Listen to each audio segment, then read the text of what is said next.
Entonces, comenzamos hablando justamente sobre eh,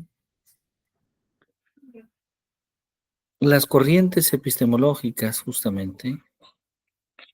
Vamos a continuar con ello.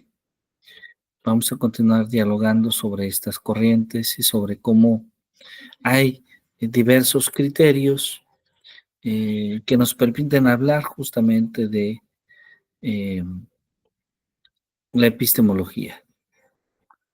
Entonces, tal vez un primer criterio sería el siguiente. Voy a tratar de compartir ahí con usted una presentación en PowerPoint que hemos preparado para esta sesión de trabajo. Le agradezco mucho si me confirma si ya se puede observar con usted, maestra Brenda.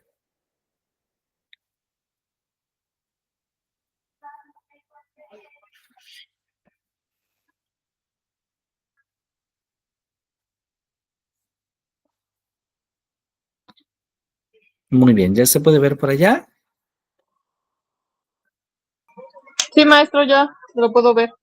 Perfecto, excelente. Entonces, vamos a comenzar un poquito nuestra presentación en lo que nuestras compañeras llegan. Ya dialogamos un poquito más sobre la presentación que ustedes prepararon. Y bueno, vamos a retomar eh, esta idea sobre la epistemología, pero ahora no necesariamente como una especie de saber antiguo, sino que vamos a ligarlo directamente más bien a esta conexión que se da entre la epistemología y la ciencia. De hecho, el término epistemología significa teoría de la ciencia, ¿sí? Teoría de la ciencia que viene de un término griego, ya habíamos escuchado esto, el término episteme, que en el latín significa ciencia y que en el español, en el castellano, llamamos ciencia, ¿sí? Una de las características que tiene el conocimiento científico, la ciencia, es que buscamos que sea universal. Buscamos siempre demostrar que este tipo de conocimiento es construido con un determinado método científico y además asumimos que es lo que hacen los científicos. Entonces, esta caracterización de la ciencia o del conocimiento científico deja de lado otros tipos de saberes importantes, como por ejemplo la filosofía, el sentido común, la teología, la magia inclusive, que en muchas ocasiones las personas eh, pues las asumen como cierto tipo de conocimiento, pero no lo son, pero no lo son. Bienvenida, maestra Doris, un gusto que nos acompañe. Entonces, en muchas ocasiones se asume que este es un tipo de conocimiento, pero no lo es. Voy a volver a compartir. Bienvenida, maestra Doris. Eh, la ciencia entonces eh, tiene algunos requisitos, ¿sí? Uno de estos requisitos es el hecho de que no solamente se pide que sea un conocimiento que sea empíricamente constatable, sino que además es importante que sea regido por un método científico, que sea aceptado por una comunidad científica. Y entonces esto involucra asumir que el conocimiento sea verdadero y que sea justificable. Entonces, la ciencia es un conocimiento. Sin embargo, no agota todas las posibilidades de conocimiento, ¿sí? Podríamos decir que esas ciencias que estudiamos desde la educación básica, como la física, la química, la biología, las matemáticas, son ciencias que utilizan métodos rigurosos para poder aceptar nuevos saberes.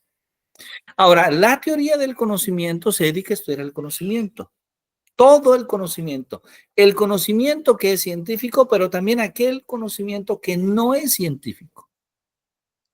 Y particularmente el conocimiento científico es estudiado por la filosofía de la ciencia. Entonces, la teoría del conocimiento lo que busca es encontrar, crear criterios para que un pensamiento, para que una creencia pueda ser conocimiento. Mientras que la filosofía de la ciencia busca construir criterios para poder distinguir, para poder delimitar, para poder demarcar la ciencia en otros tipos de conocimiento. Y entonces, bueno, ahí encontramos un aspecto muy interesante. La filosofía de la ciencia forma parte de la teoría del conocimiento. La teoría del conocimiento es una teoría más general que involucra analizar diversos tipos de conocimiento, mientras que la filosofía de la ciencia se dedica única y exclusivamente a analizar el conocimiento científico. Y bueno, la verdad es uno de los temas centrales cuando hablamos del conocimiento, ¿sí? Y es muy importante porque la verdad, por ejemplo, la asociamos a proposiciones, la asociamos a juicios, pero no a cosas. Las cosas no son verdaderas o son falsas, ¿sí? El razonamiento es válido o no es válido, pero no es ni verdadero ni falso. Entonces, la verdad resulta importante porque nosotros queremos construir siempre un conocimiento que sea verdadero. De hecho, para que el conocimiento, para que el saber pueda ser conocimiento, es necesario que sea verdadero. Ahora, la verdad puede ser de muchas formas. Podemos hablar de una verdad epistémica cuando hablamos del conocimiento de las proposiciones. Podemos hablar de una verdad ontológica cuando hablamos justamente de la trascendencia, de esta conexión del ser, esta verdad ontológica que nos dice las cosas para denotar la existencia. Y también podemos hablar de la verdad lógica, cuando nos interesa hablar de las coherencias de nuestro sistema de creencias, cuando queremos hablar del razonamiento para poder denotar su validez. Entonces, la verdad puede ser epistémica, puede ser lógica, puede ser ontológica. Podríamos decir entonces que en cierta medida la búsqueda del conocimiento es entonces la búsqueda de la verdad, porque nos interesa tener un conocimiento verdadero. Y entonces surge una pregunta compleja en la filosofía, en la epistemología, que es, ¿qué es la verdad? Inmediatamente Aristóteles o Santo Tomás de Aquino dice, bueno, una respuesta que te puedo dar es que la verdad surge de esa adecuación entre pensamiento y realidad. Sin embargo, hay una idea débil en esta respuesta, porque la verdad supone que la realidad existe por sí misma, independientemente del pensamiento, y además es cognoscible. De tal manera que aceptar esto es e implica un compromiso con el realismo. Alfred Tarski, uno de los lógicos más importantes del siglo pasado, habla también de la verdad, pero de la verdad ligada a las proposiciones. Y nos dice que una proposición es verdadera si solamente corresponde a los hechos. Esto es muy interesante porque de alguna manera podemos observar la distinción entre la proposición y el hecho. Por otro lado, Luis Villoro, un filósofo muy reconocido en nuestro país, nos dice que él toma la aceptación de la verdad como correspondencia. Es decir, afirmar que un enunciado es verdadero es afirmar que lo enunciado forma parte también del mundo real, independientemente de otros sujetos que coincidan en enunciarlo. ¿Sí? En este sentido, podríamos decir que cuando hablamos de la verdad, eh, hay dos posturas importantes. Una postura externalista que nos dice que parte de la intuición de aquello que hace verdadero o falsa una creencia debe ser distinto a aquellas creencias mismas. Es decir, que no podemos fundamentar, decir que algo es verdad en esa misma proposición. Pero por otro lado, también tenemos una postura internalista que dice que todas nuestras creencias dependen de nuestras capacidades, de nuestros recursos que contamos para ser racionales y sensibles. Entonces, la verdad está un poco más en nuestro interior. Hilary Putnam, un filósofo estadounidense, construye lo que él llama el realismo metafísico. Y él dice entonces que la verdad no se conoce, sino que se descubre. Si hay una sola realidad, entonces hay una sola verdad.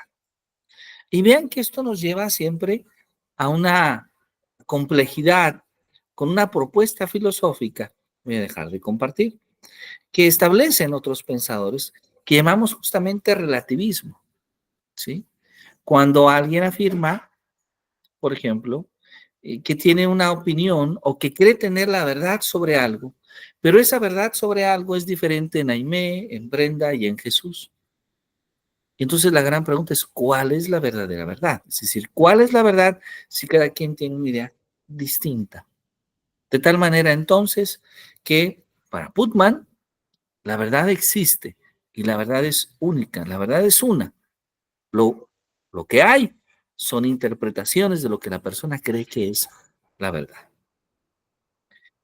Bueno, pues con esta discusión esperamos haber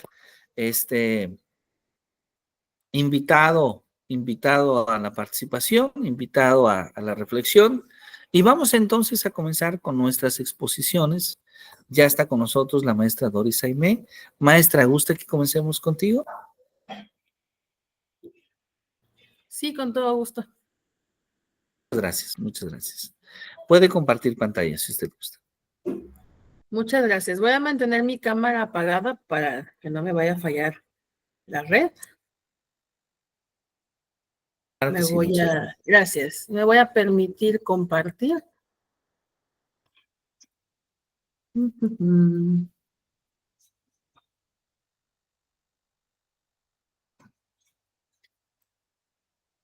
¿Me pueden confirmar si ya se mira? Ya se puede ver, Muy exactamente. bien. Muchas gracias. Bueno, pues en mi caso me corresponde desarrollar este apartado del libro que estuvimos leyendo, analizando, de Ramón Shirau, que en mi persona pues no había tenido la oportunidad de leerlo. Había escuchado al autor, pero no había tenido la oportunidad de profundizar mucho en el libro y estuve leyendo, aparte de lo que me corresponde o me correspondió, pues algunos otros apartados y me sigue pues generando la misma inquietud que he venido manifestando desde que iniciamos con esta materia sobre qué es lo que sabemos y si lo que sabemos pues sí está bien o está bien y cómo sé si sé o cómo sé que no sé. Entonces pues este apartado por el origen de sus ideas pues es una trayectoria, es un camino, es una brecha de cómo es que de diversos caminos, de diversos orígenes, pues se han creado conocimientos, se han creado teorías, se han creado muchas brechas que ahora pues las vemos consolidadas en muchos aspectos de la vida. Entonces, respecto al origen de sus ideas, pues tiene que ver con esta parte, pues de dónde yo tengo o de dónde el autor nos comenta, pues que justamente hay un origen de todo, pero que a veces ese origen no es tal vez el único origen, pero es un origen de que al menos podemos utilizar o conocer. Entonces, el autor Ramón, pues sí, y tuve que leer el apartado 2, 3 veces porque sí me daba un poco de confusión, pero después entendí esta situación, que justamente el origen puede ser de diferentes orígenes, de diferentes corrientes, de diferentes investigaciones e incluso de diferentes autores. Y él entonces encamina este origen o esos orígenes sobre una misma línea. Primero habla sobre la cuestión del empirismo y la crítica de la experiencia. Habla mucho sobre el empirismo inglés, sobre esta cuestión de que todo el conocimiento tiene estrecha relación con una experiencia sensorial. Entonces, toda la cuestión de la experiencia que nosotros tenemos, o que en este caso el empirismo inglés, que es lo que comenta, tiene toda la relación con la experiencia sensorial, que es la cuestión que hablábamos, creo que sí, la clase pasada, sobre los tipos de epistemología, sobre la cuestión de cómo pensamos. Entonces, todo el conocimiento, en este caso del empirismo inglés, es relacionado con las sensaciones y sobre las experiencias, y a partir de eso es el primer origen, o el origen de los que va encaminados en este apartado. Menciona algunos autores, bastantitos autores, de los cuales pude rescatar. Por ejemplo, habla de Locke o Locke. Inicia la crítica de la experiencia que se convierte en un idealismo. Cuando uno, pues bueno, está presente con muchas situaciones de la vida, tenemos experiencia en varios aspectos, y esto nos hace volvernos, o él comenta que uno se vuelve muy idealista, porque como ya lo vivimos, como ya lo pasamos, ya tenemos esa parte de la experiencia pues bien consolidada, entonces se convierte en el idealismo de lo que ya me pasó, ya sé lo que viene y puede ser que me vuelva a pasar. Entonces empieza este camino de ideas de el futuro, sobre la cuestión ansiosa de lo que, como ya lo viví, puede ser que vuelva a pasar. También nos habla de Berkeley, nos dice sobre la cuestión pues que se lleva a un espiritualismo, y aquí mezcla al autor Hume con la cuestión del excepcionismo idealista.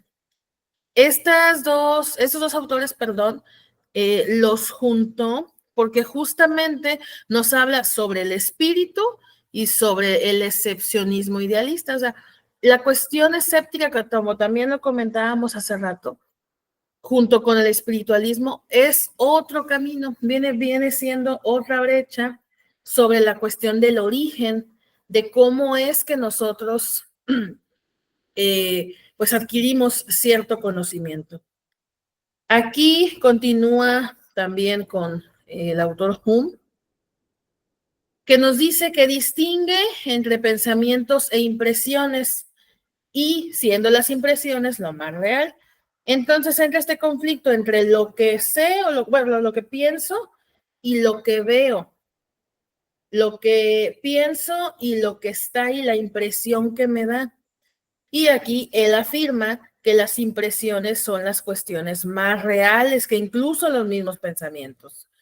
Que lo que está inmerso en un contexto, en una persona o en una situación, que es la impresión, puede ser más real que los mismos pensamientos, porque los pensamientos, aquí lo comenta, surgen de lo que yo sé. Y vuelvo a hacerme esta pregunta: ¿cómo sé que lo que sé es algo bueno o algo no tan bueno? Dentro de este apartado también nos habla, pues bueno, que el pensamiento es menos intenso que las percepciones directas. Así como lo comentaba hace un momento, es menos intenso de lo que pues realmente está presente. ¿Por qué? Porque no sabemos, o como no tenemos cierto conocimiento o en cierta área, perdón, y no alcanzamos a dimensionar cuestiones que la realidad tiene, o que una situación real es la que está pasando. La teoría de Hume sobre la asociación de las ideas explica cómo las impresiones crean pensamientos. Y aquí primero nos hablaba de pensamientos y luego las impresiones, y acá nos habla de que, bueno, la impresión que está presente genera pensamientos nuevos, conocimiento nuevo de una situación, o de algún estudio, de algún caso específico. Entonces, lo que vemos, lo que vivimos, la impresión de esa situación o persona, etcétera, crea nuevos conocimientos y por ende, pues crea nuevos pensamientos. Entonces, esa es la primera parte, pues, de este origen, por el origen de las cosas. ¿Cómo es que a partir de aquí empiezo a conocer, empiezo a identificar y a generar aprendizajes? Bueno, también nos habla de la teoría de la asociación, perdón, de las ideas. Y dentro de esa teoría, pues pude rescatar algunos puntos y el autor nos marcaba algunos ejemplos que también los pude rescatar, que nos habla de que las ideas se forman mediante la repetición de impresiones y asociación de ideas. Entonces, las ideas, ¿qué es lo que sé? ¿Qué es ahora lo que conozco? Mediante la repetición de ciertos factores, de ciertos elementos, de ciertas circunstancias que puedo llegar a vivir o presenciar. Y esta impresión, como lo comentaba hace un momento, pues me da conocimiento y estos conocimientos los asocio y se generan nuevas ideas, las ideas ya concretas de una situación que tiene que ver con las impresiones que vivimos. Y nos marcaba un ejemplo, la idea de verde se forma por la repetición de experiencias de este color. Y sí, aquí sí yo concuerdo porque de niños, por ejemplo, cuando nos están enseñando los colores, pues realmente nosotros no sabemos cuál es el nombre de cada color. Y nos dicen, este es verde, este es azul, este es amarillo. Bueno, entonces, mediante la repetición del color verde en un árbol, en un peluche, en una figura, etcétera, nosotros vamos generando ideas y generando conocimiento por medio de la repetición. Es un ejemplo muy simple, pero creo que muy factible para comprender esta situación. Otra idea de esta teoría de la asociación pues tiene que ver con que la asociación se produce a través de semejanza, contraste y causalidad. Entonces, esta asociación de conocimientos, primero pues que sean semejantes, en qué se parecen, qué es lo que, pues bueno, por qué están en este campo todas semejantes, parecidas, casi iguales. El contraste, bueno, pues de estas dos, ¿qué pasa? ¿Qué hay? Y la causalidad, pues estas semejanzas, este camino, ¿qué es lo que causa? ¿Hacia dónde va? Y el punto clave de la semejanza, del contraste y la causalidad es la generación totalmente de ideas o de conocimientos en base a la situación de las impresiones. Y pues bueno, siguiendo con el autor, dice que Hume niega que las ideas abstractas tengan un referente real fuera de la experiencia. Entonces, este autor, comenta esto, que esas ideas, pues bueno, tengan un referente fuera de nuestra experiencia. Si no lo vivimos, pues entonces nosotros no podríamos tener estas ideas.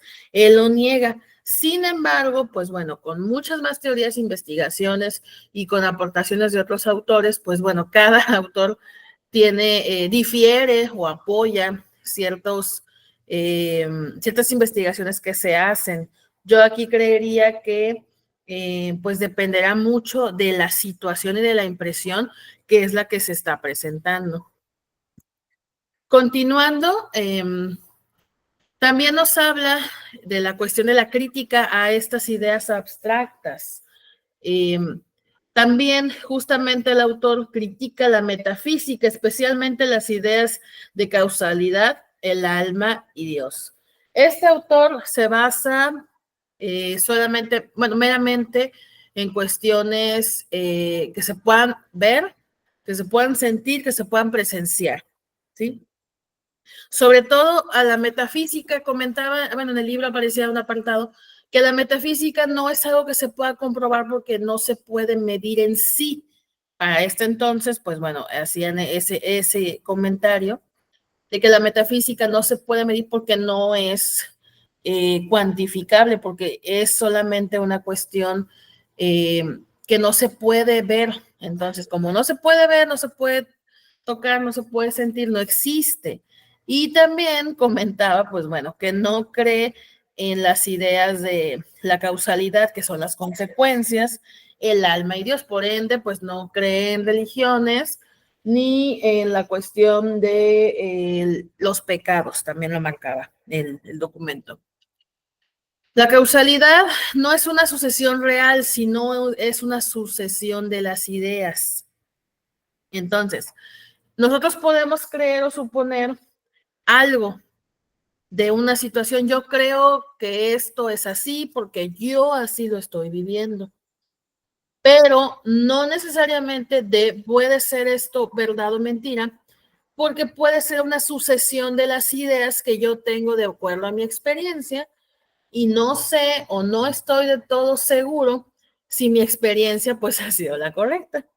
Entonces habla esto sobre de acuerdo a la teoría de las ideas abstractas, pues que uno debe de ser pues muy analítico, muy crítico, muy frío incluso a situaciones para que no de acuerdo a mi experiencia, pues se tomen ya sea decisiones o situaciones que una, no generen conocimiento o que traigan consecuencias pues que no sean las benéficas. El alma, según el autor Hume, es una ficción, solo existen percepciones concretas. Incluso hasta con esta situación del alma de las personas, él tiene esta crítica, que solamente es lo que es y el alma solamente es una situación de ficción que está o tal vez no está y solamente se basa, como comentaba, en lo que se puede ver, sentir, medir o investigar incluso. Y aquí sí pues me generó cierta inquietud, cierto interés, porque pues bueno, ¿cómo pudiéramos realmente estudiar el alma? Efectivamente, posiblemente puede ser que no sea tan estudiada, que no podamos estudiarla como tal, pero ¿qué tal y sí? Entonces empieza esta controversia de la cuestión de las ideas abstractas con las experiencias que tenemos pues cada uno de nosotros. Y bueno, dentro también de este apartado nos habla de dos consecuencias, esas consecuencias prácticas que tienen que ver con este origen de, bueno, lo que este camino me lleva, cómo, hacia dónde voy, para qué, y qué consecuencias hay. El autor, el que sigo manejando, nos habla que en la cuestión moral depende del sentimiento y los hábitos sociales. La cuestión moral se forja, se mide de acuerdo a lo que sentimos y de acuerdo a lo que nos rige la sociedad. Esto es lo que marca el autor. Y en la política habla sobre que rechaza la cuestión del contrato social como base de la sociedad y propone analizarla en su realidad. Entonces, nos dice, bueno, la moral depende de lo que sientes y de lo que ves, de lo que rige la sociedad. Pero en cuestión política, el contrato social que tiene que ver con estos debates, con las situaciones, con lo que rige a la sociedad y esta cuestión controversial, de lo que la sociedad hace y dice se debe de hacer, se propone analizarla en una realidad, pero la realidad de quién, aquí yo me puse a analizar, bueno, la realidad de quién, de él, la realidad de la realidad de qué persona en base a qué. ¿Por qué? Porque lo que sé, no sé si está bien, mis experiencias, no sé si son suficientes o no son las experiencias correctas como para que yo pueda tener dentro del contrato social, pues una crítica sobre lo que es moralmente correcto, ¿no? Y más ahora que nos encontramos con una sociedad o con unas generaciones de cristal que donde lo que para nosotros no era moral, ahora es más aceptado o es más visto. Y entonces entra esta cuestión de conflicto, de controversia sobre lo que ellos dicen, porque para ellos está bien, porque es su origen de acuerdo a sus estudios, y sobre la cuestión de las experiencias que tenemos nosotros por este lado. Y bueno, ambas son influenciadas por los hábitos y las costumbres, no por los principios abstractos. Entonces, estos hábitos y costumbres que nosotros pues vamos adquiriendo, vamos adoptando o nos imponen incluso, pues son influenciados de acuerdo a todo lo que vivimos, de acuerdo a nuestro contexto. Estas dos consecuencias pueden ser moldeables, pueden ser, pueden dar un giro por esta cuestión de hábitos y costumbres. Y aquí retomando, tal vez saliendo un poco del tema, hablamos ahora con los planes de estudio 2022 sobre la flexibilidad curricular en el contexto. ¿Por qué? Porque los contextos son diferentes. Y me acordé de los hábitos y costumbres porque eso es justamente lo que vivimos en cada uno de los contextos. Y no por los principios abstractos, que es lo que ya está definido, pero definido por quién o por qué o para qué. Entonces, es esta línea de esto es lo que está establecido, esto es lo que conozco, pero hay muchas ramas en donde puede existir otros orígenes de ciertas cuestiones. Y por último, pues puedo concluir que esta filosofía de Hume, del autor, pues es una crítica radical a las ideas metafísicas y abstractas, porque como decía, como pues él comentaba, no se puede tocar, no se puede medir, no se puede estudiar, entonces solamente es totalmente rechazado y adiós. Es una crítica muy fuerte, muy cerrada sobre ciertas cuestiones que no son cuantificables, que son meramente tal vez observables. También, pues se apuesta que por el empirismo, el escepticismo, rechazando nociones sin esta base empírica. Entonces, nos vamos por esta cuestión del empirismo, del escepticismo, de que, bueno, pues esto es así, así, así, y rígidamente continuamos por un mismo camino, sin tomar en cuenta las nociones de la base empírica de lo nuevo que puede estar presente. Y también, pues bueno, que su pensamiento influye en la filosofía moderna, en especial en la epistemología y la ética. Sí, efectivamente, sí influye porque el autor Hume, yo ya lo había tenido la oportunidad de leer un poco de él, un poquito. Y sí, efectivamente, lo retomamos o se retoma, pero porque por la parte del pro y los contras, al menos es en lo que yo tengo la experiencia de poderlo rescatar. Entonces, está presente en la cuestión epistemológica y en la cuestión de la ética, justamente porque se quiere como que dar a entender ciertas cuestiones de un origen muy asentado o muy establecido sobre ciertas cosas. Pero como decía, sí se ocupa, sí se utiliza, pero pues bueno, también debemos de considerar que no en todos lados o no en todas partes hay cuestiones de esto que funcionen. Y es aquí en donde hay adaptaciones de acuerdo a las experiencias y de acuerdo a las vivencias presentadas. Entonces, pues de este apartado, pues sí me llevo muchos aprendizajes. La verdad es que sí me generó mucha inquietud de la buena, se podrá decir, por haber leído este apartado. Y pues si existe alguna duda, con todo gusto, y pues sería mi presentación, doctor. Muchas gracias, maestra Doris. Muy interesante, me da mucho gusto que haya tenido la oportunidad de leer esta sección del libro. Y bueno, que esta sección del libro en gran medida nos narra cierta lucha en términos muy generales entre el innatismo y el empirismo. Esto es muy relevante porque quiero compartir que vivimos, si nos planteamos un poco en la época de Hume, veníamos de una época en donde el innatismo, ese innatismo que por cierto inició con Sócrates, con Platón, se había propuesto como una idea esencial el hecho de que el conocimiento ya residía en nosotros y que nosotros de alguna manera lo íbamos descubriendo. Pero esta noción de que el conocimiento está en nosotros, en muchas ocasiones podía convertirse en algo que nosotros a veces llamamos un fideísmo, ¿sí? Un fideísmo que consiste en rechazar la razón y solamente asumir aquel conocimiento que es propuesto por la fe. Y de hecho, durante muchos siglos así ocurre. La fe se encarga de ser, de acaparar, de ser la base y el sustento del conocimiento humano.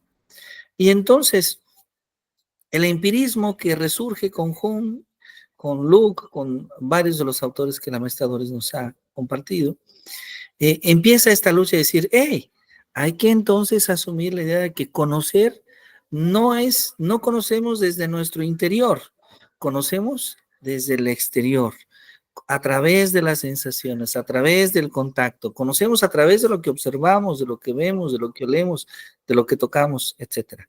Muy bien, maestra Doris, muy buena presentación. No sé si la maestra Brenda, la maestra María tenga alguna pregunta para usted. No, todo correcto. Muy bien, bueno, muchas gracias. Entonces, maestra María, no sé si a usted le gustaría continuar. ¿Sí me escuchan? Sí, sí la escuchamos, con mucho gusto. Perfecto. Sí, me permito presentar entonces. Claro que sí, con mucho gusto.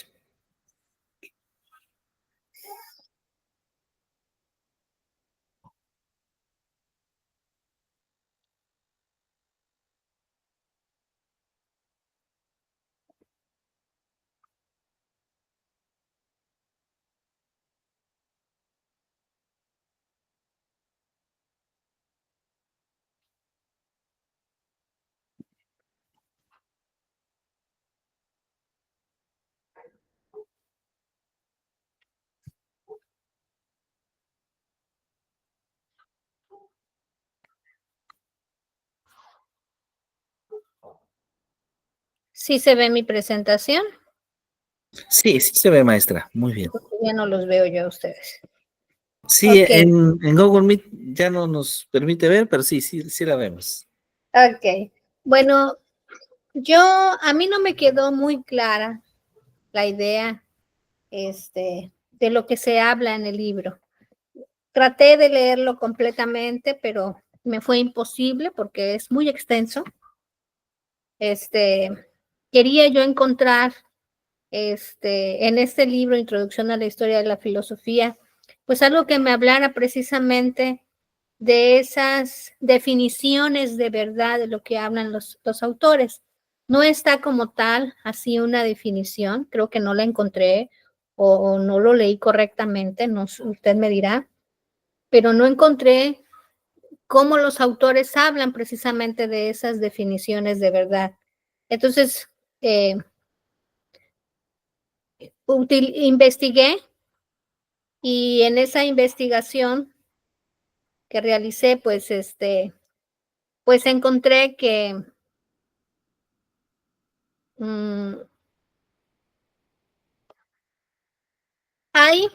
voy a empezar con una verdad, dice, diferentes concepciones de la verdad según Shirao. Una de las verdades que podemos nosotros abordar es la verdad como adecuación. ¿Y cómo es esa verdad como adecuación? Es una afirmación, dice el autor, o una creencia y la realidad. Es verdadera si describe los hechos tal como son. Y yo puse aquí algunos ejemplos. Bueno, un ejemplo. El cielo es azul. ¿Es verdadero? Sí. Al observar el cielo, efectivamente es azul. Pero pudiéramos decir en algún otro momento que el cielo no es azul, que el cielo es blanco, que el cielo es gris. Entonces, esa verdad como adecuación, quiero pensar que se trata de lo que se observa, pero entonces no es una verdad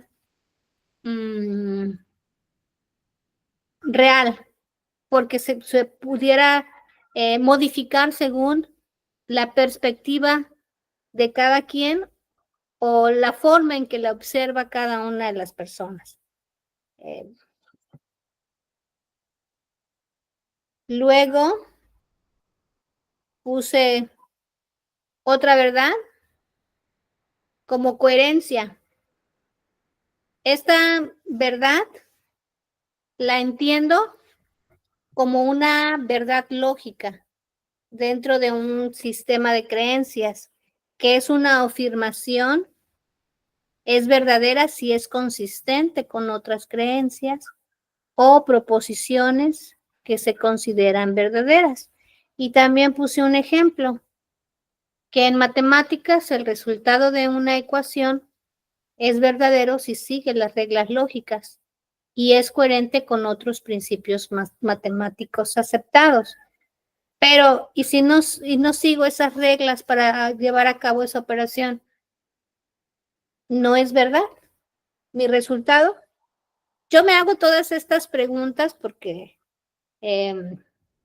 traté de entender, creo que para mí entender la filosofía se me hizo un poquito complicado, o entender lo que nos dice el autor, y sobre todo cómo concebimos las verdades nosotros. Otra verdad pudiera ser la verdad como utilidad o pragmática. Y esta verdad es aquello que resulta útil y que funciona en la práctica de cada uno de nosotros. Puede ser que una idea sea verdadera si produce resultados satisfactorios o efectivos en nuestra propia experiencia. Y un ejemplo de ello, pues, es que algunas teorías científicas, como la de la gravedad, es considerada verdadera porque permite de manera específica predecir con precisión el comportamiento, pues, de los objetos en el espacio. Y algunos filósofos claves aquí, pues, son William James y John Dewey. También en las otras mencionaba algunos filósofos, creo que no los mencioné con anterioridad, pero más o menos rescaté quienes abordaban estas definiciones de verdad. Otra verdad es el desvelamiento o aletheia. La verdad de aquí es un acto de revelar algo que está oculto. Es una experiencia de descubrimiento más que una simple afirmación de hechos. Y aquí puse también algún ejemplo que en el arte una obra puede revelar una verdad profunda sobre la condición humana, incluso si no se describen hechos concretos.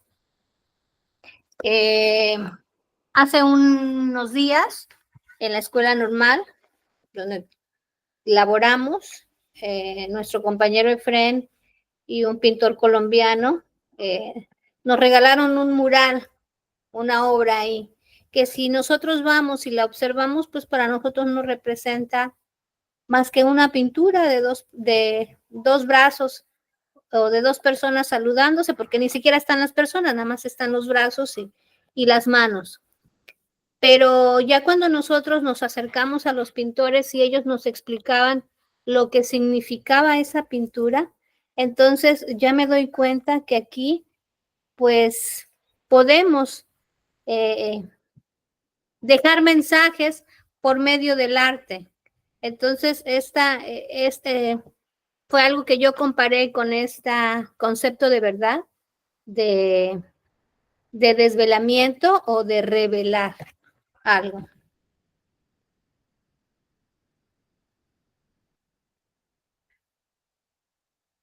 Otra verdad es como consenso.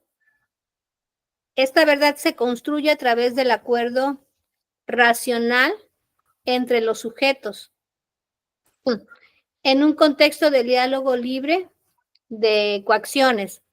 Es verdadera una afirmación si puede ser aceptada por todos los participantes en un debate ideal, pero también me quedé con la idea de que aunque sea aceptada por varias personas, no quiere decir que lo que se acepte sea una verdad. Y un ejemplo que puse son las normas éticas en una sociedad democrática, que se consideran verdaderas si son aceptadas por consenso tras un debate crítico. Pero lo que es bueno para mí pudiera no ser bueno para otra persona. Entonces también me causa un poquito de ruido cómo es que pudiéramos aceptar esta verdad por medio de un consenso. Otra verdad pudiera ser, después hago una comparación entre estas concepciones de verdad y hago una comparación entre la verdad por correspondencia y la verdad por coherencia. Y mientras que la correspondencia se basa en la relación directa con la realidad, que es ver algo y describirlo, la coherencia depende de la consistencia interna de un sistema de ideas, de lo que yo pienso, de lo que yo ya tengo en conocimiento. También hago una comparación entre lo pragmático y el consenso. La verdad pragmática se enfoca en la utilidad, en lo que nos sirve a nosotros, mientras que la del consenso se basa en la validez intersubjetiva alcanzada mediante un diálogo. Yo pudiera estar mal en una idea, pero doy razones suficientes a las personas que están a mi alrededor para considerar que esa idea es verdadera, sin que, o mientras que otras personas consideran que no es verdadera o que no tiene razón. Y el desvelamiento, que se diferencia de las demás porque considera la verdad como un proceso de descubrimiento existencial más que como una propiedad de las proposiciones. Y pues en nuestra filosofía contemporánea, estas definiciones pues nos muestran o me hacen ver que la verdad no es un concepto estático, sino que evoluciona según el contexto filosófico e histórico en el que nos encontremos.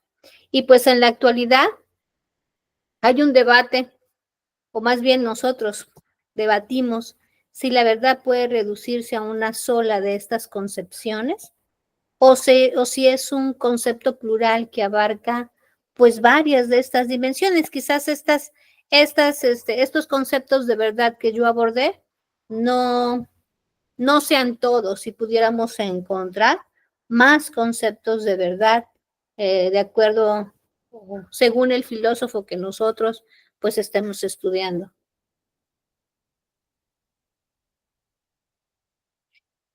Y que estas diferentes concepciones de la verdad nos permiten entender cómo estos filósofos precisamente han abordado este tema, pues desde perspectivas diferentes, ¿no? Así como nosotros en esta clase, yo ahorita que escuchaba a la maestra Doris, la escuchaba atentamente, pero no le entendía nada. Porque hablaba de los filósofos y hablaba de unos conceptos y hablaba de otras cosas, entonces yo decía, ¿y dónde lo encontró en el libro? Y yo lo buscaba, ¿y dónde encontró esto? Entonces, cada uno de nosotros comprende estas ideas según nuestras creencias, ¿no? Según la realidad que cada uno de nosotros vivimos y según nuestra perspectiva.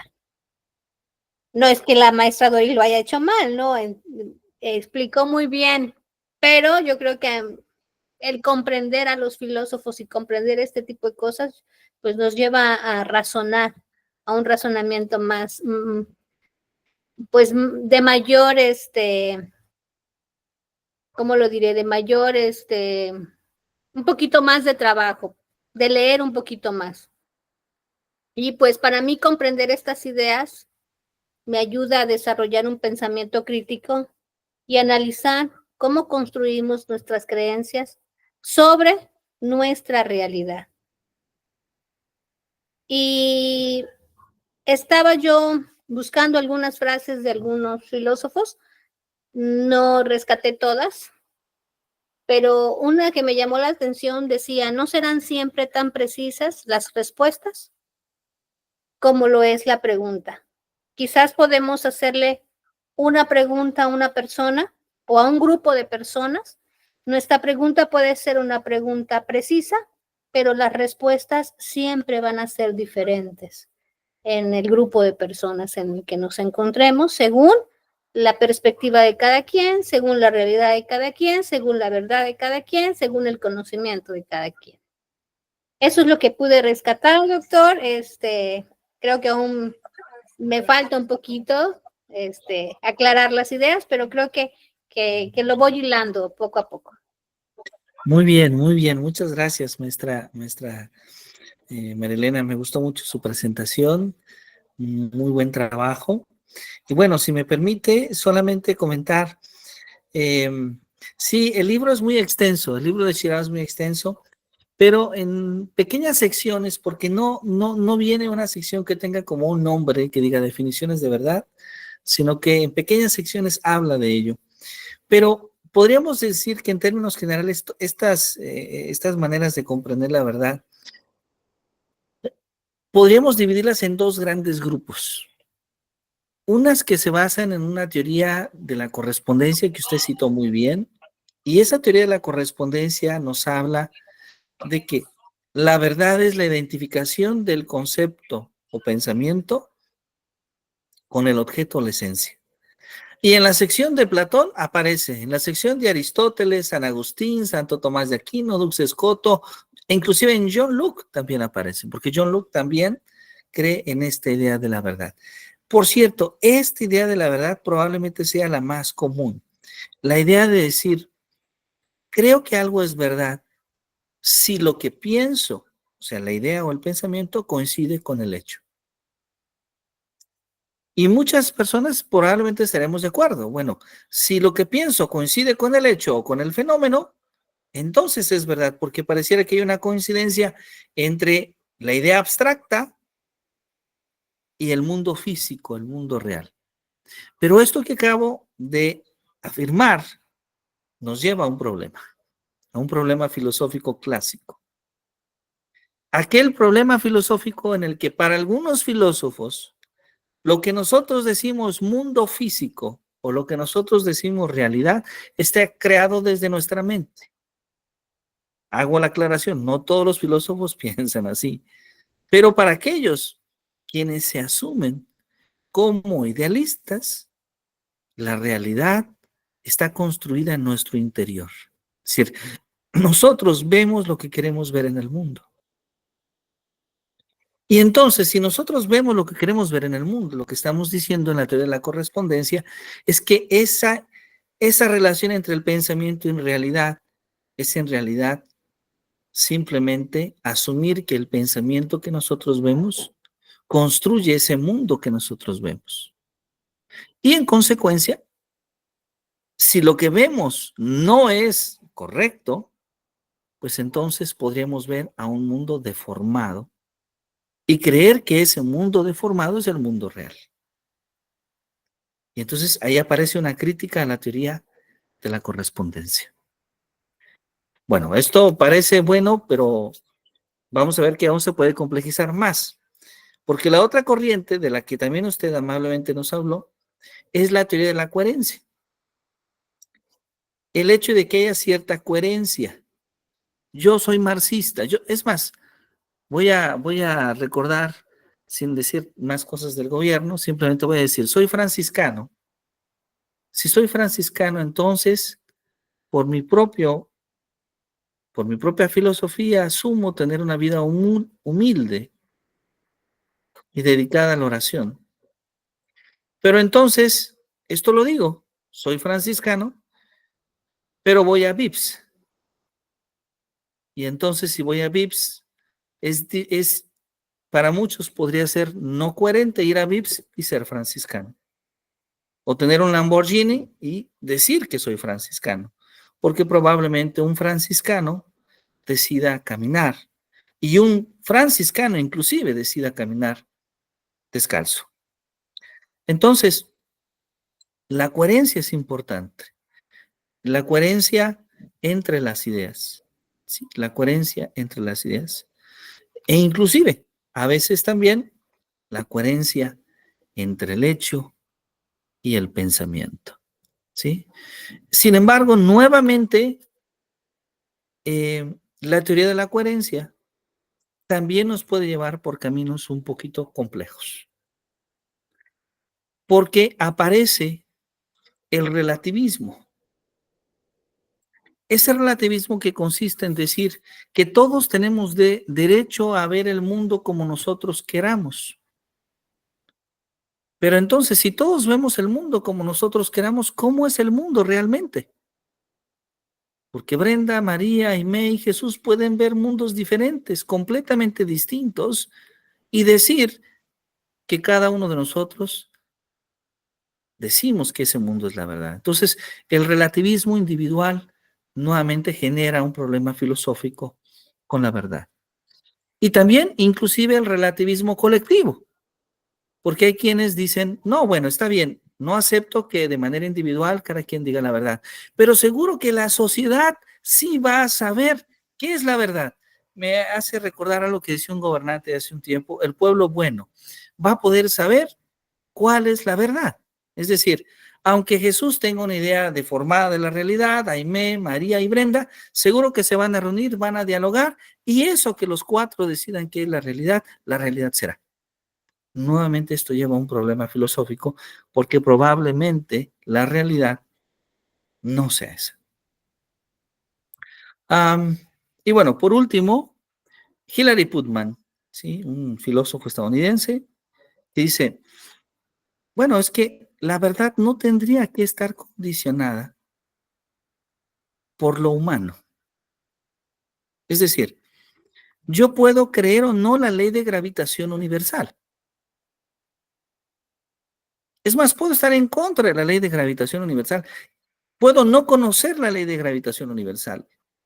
Puedo ser un orangután y la ley de gravitación universal existe. Es decir, la verdad existe, independientemente de la interpretación del humano. Muchas gracias, maestra María. Muy bien, me ha gustado mucho su presentación. Nos ha llevado a dialogar sobre la verdad, y esto es muy interesante. Y bueno, por último, pues ninguna de estas teorías tiene una respuesta inmediata, ¿verdad? No sabemos realmente cuál es la verdad, y tampoco sabemos exactamente cuál es el origen del conocimiento. Sin embargo, debatir enriquece nuestro pensamiento. Maestra Brenda, maestra Aimé, ¿alguien tiene alguna pregunta para la maestra María?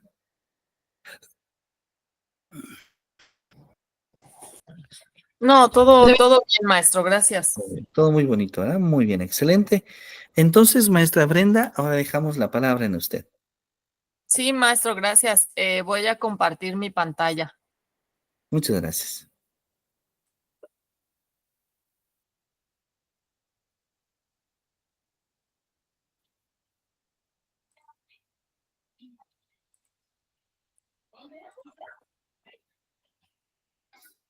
¿Ya pueden ver mi presentación? Todavía no, maestra. Ya se está, ya se está. Excelente.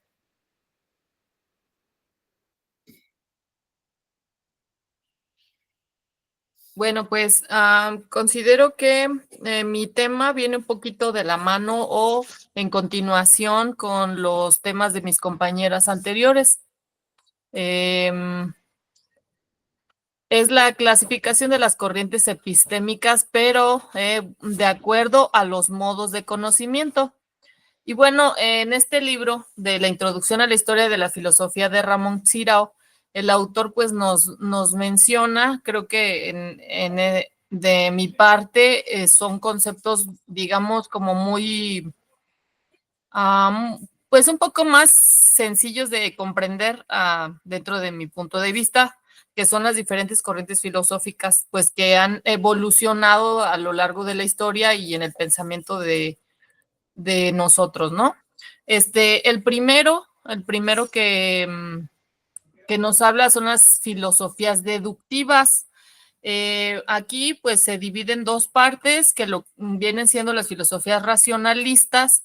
¿Cuáles son estas? Pues las que vienen del razonamiento filosófico, que pues los padres de estas corrientes pues son Platón, Aristóteles, Descartes, Spinoza, Leibniz y Hegel, ¿no? Que todo es necesario, pero es a través de juicios y a través de la comprobación. Después de esto menciona lo que son las filosofías medievales. Pues estas filosofías nos hablan más que nada, y bueno, como lo vemos aquí, uno de los pioneros es, por ejemplo, San Agustín, San Anselmo, Santo Tomás, y bueno, estos filósofos de alguna manera tienen que ver con la religión o con los principios en aquel entonces de lo que es alguna corriente de lo que es actualmente el catolicismo. Entonces, esta se basa más que nada en la fe, ¿sí? Está al servicio de la fe. Después vemos otra parte que nos habla es de las filosofías inductivas. En general, todas las filosofías empiristas, en este caso, pues sostienen que el conocimiento científico es inductivo. Por ejemplo, nos habla de algunos filósofos como es Roger Bacon, Francis Bacon, que son positivistas lógicos en cuanto se ocupa la naturaleza física. Pues más que nada es la inducción o conocimiento humano que se forma a través de la inducción a partir de datos sensibles, como por ejemplo, no sé, la lluvia, el frío, el calor, o lo que vas viviendo, ¿no? A través de lo que vas viviendo. Y por ahí pongo una imagen que dice, llegará de Epicuro, dice, llegará un momento en que creas que todo ha terminado. Ese será el principio. Esto pues yo lo relaciono un poco con lo que es nuestra experiencia personal.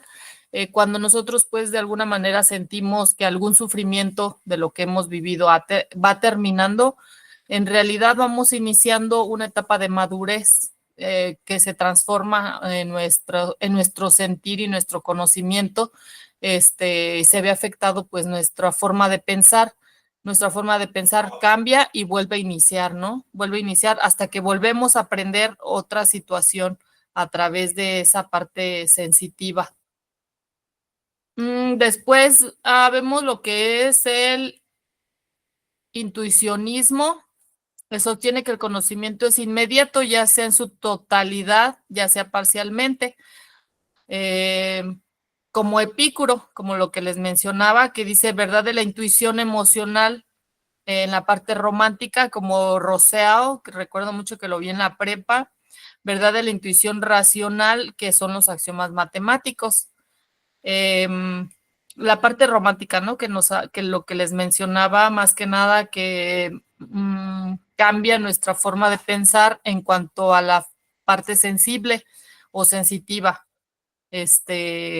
Pues una emoción que conocemos y que a partir de la intuición o de lo que nosotros creemos que podemos intuir. Dicen a veces que las mujeres somos más intuitivas, no sé si sea verdad o no, pero a través de mi experiencia, pues sí he llegado a percibir ciertos fenómenos que tal vez no son comprobables, pero que yo digo, es que yo lo intuí, ¿no? De alguna manera hubo algo de intuición al tomar una decisión, porque a lo largo de nuestras vidas, pues tomamos decisiones. Entonces, al tomar esas decisiones, nos basamos en esa intuición, ¿no? Pero pues de alguna manera es algo ya conocido o de algo que nosotros creemos que puede ser verdad, a lo mejor sin haberlo conocido.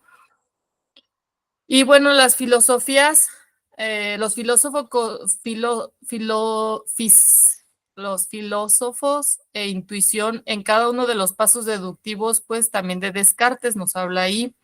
La filosofía de Bergson, que pues también es otro filósofo, es la intuición en simpatía con el absoluto.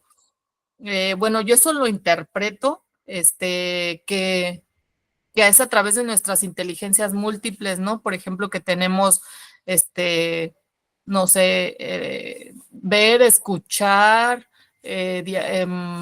platicar, y de esa manera, pues nos podemos conectar con, con las demás personas, con el universo, con todo lo que nos rodea, ¿no? A través de todas esas inteligencias. Entonces, es la intuición la que nos lleva a conectarnos con todo ese ser o con todo ese absoluto que nos menciona. Y de esa manera, pues vamos obteniendo el conocimiento. Y pues aquí puse también una imagen de Jacques Rousseau, que dice que para hacer escuchar lo que decimos es necesario ponerse en el lugar de aquellos a quienes uno se dirige. Pues esto yo lo traduzco un poquito a lo que es la empatía. ¿Cómo puedo yo hacer que alguien más me escuche si yo no sé lo que la otra persona está pensando o está viviendo? Y lo pongo como ejemplo a lo mejor en los alumnos. Pues muchas veces, bueno, yo soy docente, no sé si ustedes también, me dirijo a los alumnos y pues la verdad no sé si yo presiento que ellos están poniendo atención, pero a otra cosa en su mente, ¿no? Y no a mí. O sea, están pensando que, no sé en qué estén pensando, pero yo pues tengo que atraer su atención. Entonces, como tengo que atraer su atención, pues tengo que ponerme a pensar también qué es lo que ellos están, lo que quieren en ese momento. No sé si tienen hambre, si sienten calor, si ya se cansaron de estar sentados en la butaca, si están ya aburridos, no sé. Entonces necesito ponerme un poquito a pensar en lo que la otra persona está pensando y sintiendo para que así mismo me pueda escuchar, porque pues de otra manera pues va a ser muy difícil, va a ser muy complicado. Y luego viene otra etapa que se llama el misticismo, que bueno, esta es una forma religiosa del conocimiento sobre Dios. Después de los grados ascéticos de la renuncia, lleva a una total fusión impersonal con la divinidad, y eso lo dijo Plotino, uno de los primeros filósofos que empezó a hablar de lo que es el misticismo, ya en una fusión donde el místico conserva su individualidad personal.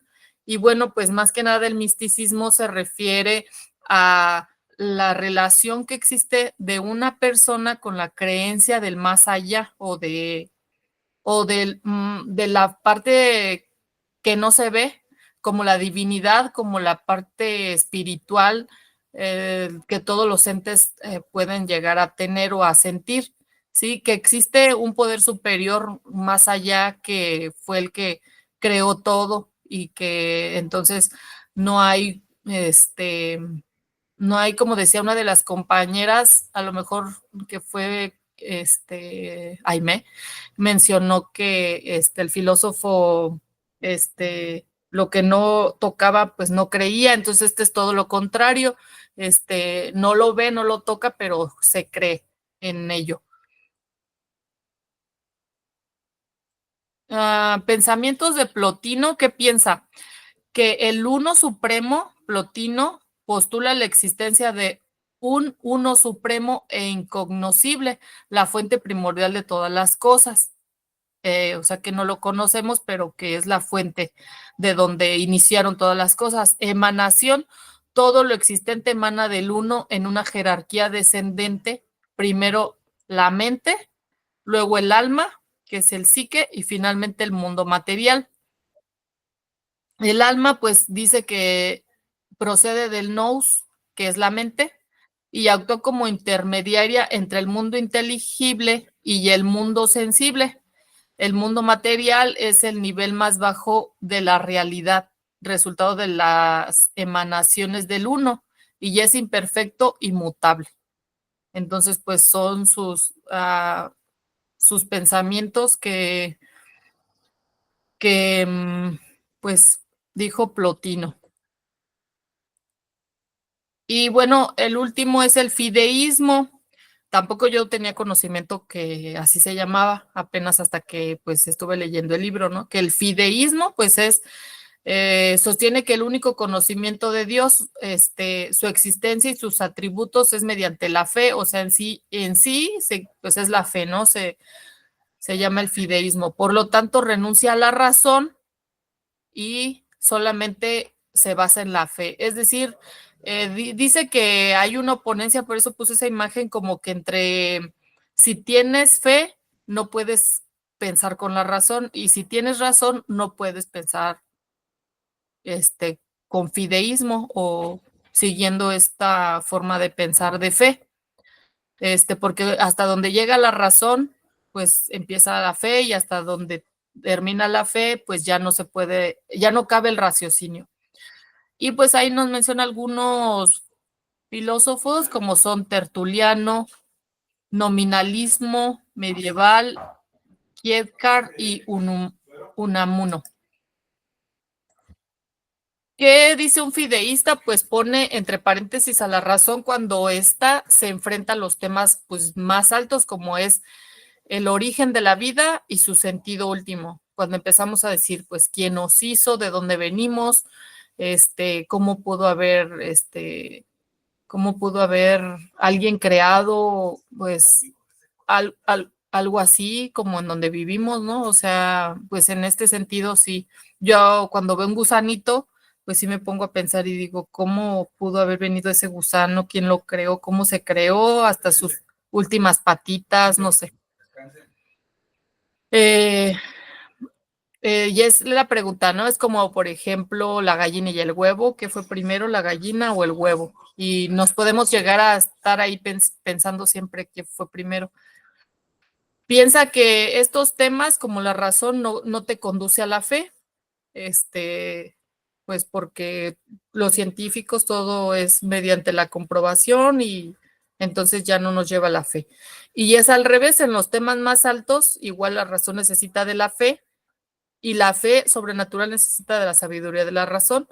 Aquí también pongo otro ejemplo, cuando tenemos algún familiar enfermo, pues los médicos siempre, no sé si algunos de ustedes ha llegado a tener un familiar así, ¿no? En alguna situación de gravedad, pero los médicos te dicen, hasta los médicos te dicen, ¿no? Porque te explican, no, pues mira, de forma médica y científica lo que está dentro de tu cuerpo, que son los órganos, y que pues ya no hay conexión, ya falló o no se puede conectar, o ellos hicieron la conexión, y te hablan en términos médicos, ¿no? Te dicen, ya hice todo lo posible y lo que estén dentro de la ciencia, pero ya de aquí en adelante, pues ya no depende de mí, ¿sí? Te dicen, ya no depende de mí, ya depende de la recuperación del paciente, y pues ahora sí que si eres religioso o tienes fe,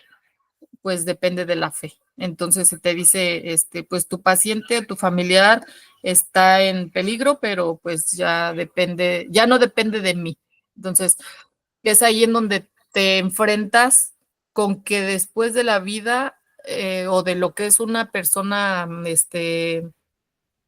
con corazón, con partes humanas, físicas, tangibles, que somos las personas, existe otra parte de ti que ya no es tangible, pero que también nos ayuda a movernos, ¿no? O sea, que es el razonamiento, que es el espíritu, que es pues otra parte que no conectamos, no lo vemos, pero está conectada con nosotros.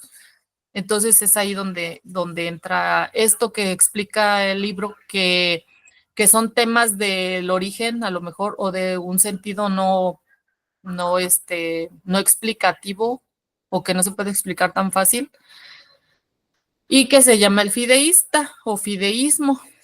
Y pues bueno, me parece que de mi parte pues sería todo. No sé si tengan alguna pregunta.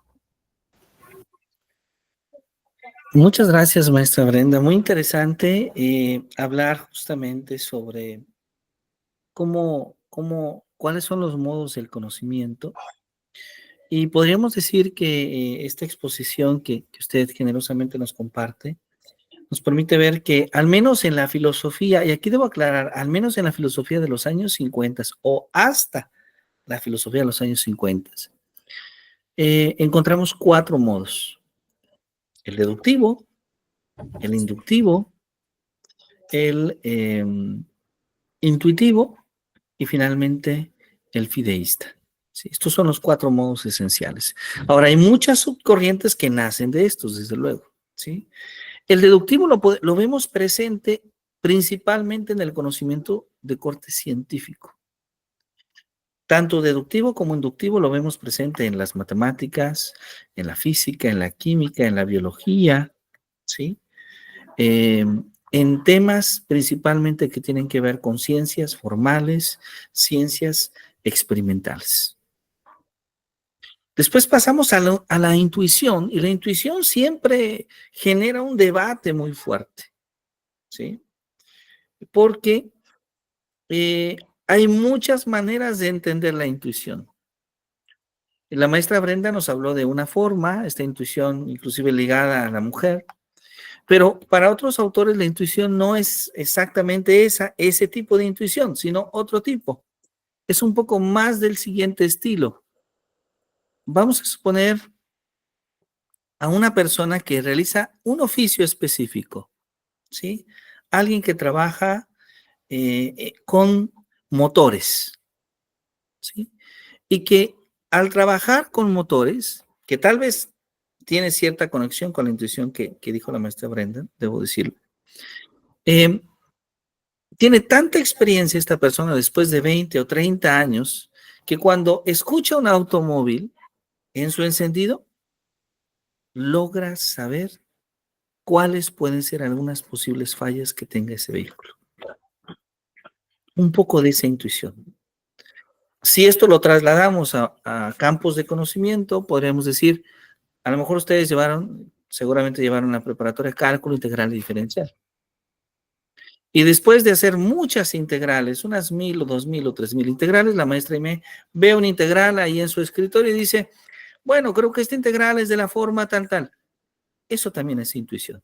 Sí, pero es una intuición que se logra después de cierto trabajo, después de conocer ciertas cosas. Y por otro, el fideísmo, esta parte del fideísmo que es muy interesante.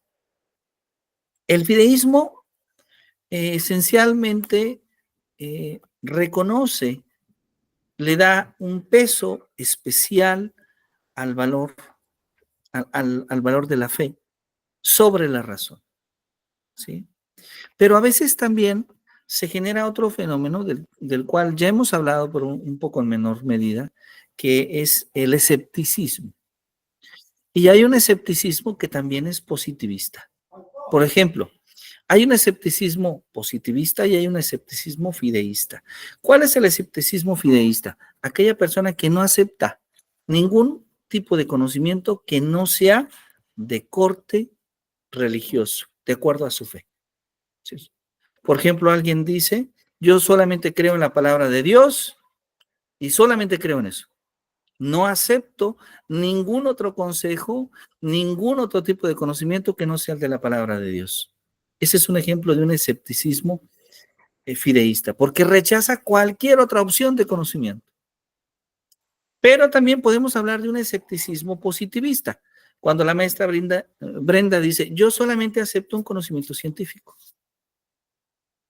Entonces, si ella solamente acepta un conocimiento científico y el conocimiento de la cultura y el conocimiento de la religión y el conocimiento de las sensaciones lo deja de lado, también se está haciendo escepticista.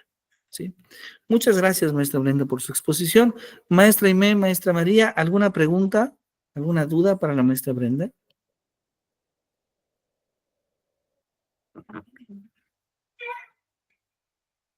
Parece que no tenemos preguntas. Muy bien. Bueno, pues con esta, hacia adelante, maestra Aimee, hacia adelante.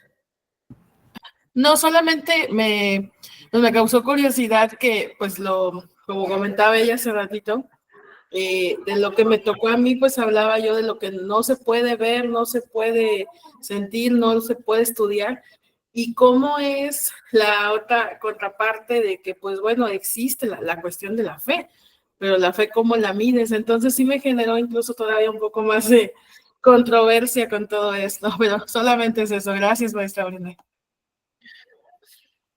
De hecho, es interesante que en gran parte del periodo de la humanidad, después de Nicolás Copérnico, entramos en un periodo ampliamente conocido que le llamamos el oscurantismo. Y quiero decirles que el oscurantismo no era otra cosa más de que un cierto tipo de fideísmo. Nos estamos refiriendo a un fideísmo basado en la fe, que rechazaba cualquier otro tipo de conocimiento. Esta es la razón por la cual después resurge en el siglo XVIII varias ramas del conocimiento. Y muchas de estas no aceptan de ninguna forma algo que provenga de la mente. Por ejemplo, esa es la razón por la que surge la psicología experimental y después surge la psicología educativa y después surge el conductismo a finales del siglo XIX y principios del siglo XX. Porque las personas de esa época no querían asumir que el conocimiento provenía únicamente ya del interior de nuestra mente. No era satisfactorio porque básicamente tenían alrededor de más de 10 siglos subyugados por una creencia que se basaba en creer que el conocimiento venía de Dios a través de nuestra mente. Entonces buscaban algo que pudiera ser diferente, algo que pudiera ser real, algo que pudiera ser tangible. Así es como el positivismo y el empirismo se van a convertir en dos corrientes sumamente importantes para que después del siglo XVIII inicie lo que hoy en día llamamos, de comienzo lo que hoy en día llamamos ciencia como tal. Y la ciencia es el objeto de estudio de un programa de doctorado. Sea cual sea el campo de conocimiento, siempre lo que interesa es construir conocimiento científico, particularmente conocimiento científico educativo. Esa es la razón por la que se lleva un seminario de epistemología. Y bueno, con esto terminamos nuestro seminario. Yo agradezco mucho su trabajo. Esta exposición era justamente el proceso de evaluación de este primer seminario. Entonces, con esto habremos concluido nuestro primer seminario. El próximo sábado a las 4 de la tarde ya iniciaremos con otro profesor. Estará otro profesor en un seminario nuevo. Y bueno, yo agradezco mucho a Brenda, a Aimee y a María que nos hayan acompañado estas tardes. Muchas gracias por su trabajo y deseo que pasen un muy bonito fin de semana. Muchas gracias. Muchas gracias. Maestro, una pregunta. Claro que sí, para servirle. Entonces, a partir de la siguiente clase, ¿el horario va a seguir siendo el mismo? Sí, ¿alguien tiene algún problema con el horario? No, ¿Sienten por que mí es está bien. pesado porque es después de la comida? Sí. No, está bien, solo quería corroborarlo y confirmarlo. Sí, la idea es que si el horario se conserve, solamente vamos cambiando los profesores. Entonces, yo tuve el gusto de impartir el primer seminario, que es este seminario de epistemología. Ya el próximo sábado inicia un nuevo profesor con una dinámica propia, con una temática diferente. Vamos a enviar el link, por cierto, el link de las sesiones siempre es el mismo, independientemente del profesor, pero los profesores son los que van cambiando con una clase, pues, diferente, ¿sí? Muy bien, gracias. Bueno, pues muchas gracias a ustedes. Que la pasen muy bien y que tengan una bonita tarde. Gracias, doctor. Gracias, Bueno, igualmente. un fin de Luego. semana largo. Que la pasen bien. Suerte. Muchas gracias. Hasta luego. Gracias por su participación. Bye, bye. Que va.